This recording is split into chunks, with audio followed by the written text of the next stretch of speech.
ஃபுல்லாக அலைஞ்சாச்சு. கிட்டத்தட்ட 300 ஸ்டால்ஸ் கிட்ட இருக்குதுன்னு நினைக்கிறேன். எல்லா ஸ்டால்ஸுமே வித்தியாசமாக ஏகப்பட்ட கம்பெனிஸ், ஏகப்பட்ட ப்ராடக்ட்ஸ் இருக்குது. ஒன்றுமே எக்ஸ்ப்ளோர் பண்ணி அவங்கக்கிட்ட இந்த டேட்டாஸை கலெக்ட் பண்ணி நம்ம ஆப்பை எக்ஸ்பிளைன் பண்ணி அவங்களோட ஆப்பை நம்ம எக்ஸ்பிளைன் பண்ணி வாங்கிட்டுருக்கோம். ஏகப்பட்ட ப்ராடக்ட்ஸ் இருக்குது. ஸோ நம்மளோட பேம்ப்ளெட்ஸும் வந்து நிறையா கொடுத்துட்ருக்கோம். இங்கே நிறையா பேம்ப்ளெட்ஸ் ஆல்ரெடி கொடுத்துட்ருக்காங்க. எத்தனை பேர் அதை படித்து பார்ப்பாங்க, எத்தனை பேர் வந்து ஃபுல்லாக படித்து ஸ்கேன் பண்ணி ஃபார்ம்லாம் ஃபில் பண்ணுவாங்கன்னு தெரில. பட் முடிஞ்ச அளவுக்கு நாங்கள் ட்ரை பண்ணிகிட்ருக்கோம்.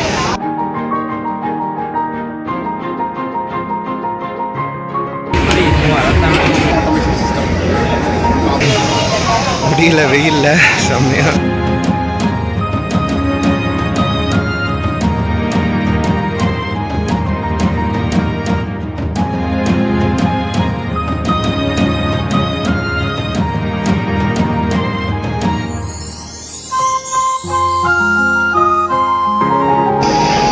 கிட்டத்தட்ட எல்லா ஸ்டாலுமே பார்த்தாச்சு. எல்லா ஃபார்மர்ஸும் ஃபேமிலியோடு வந்திருக்காங்க.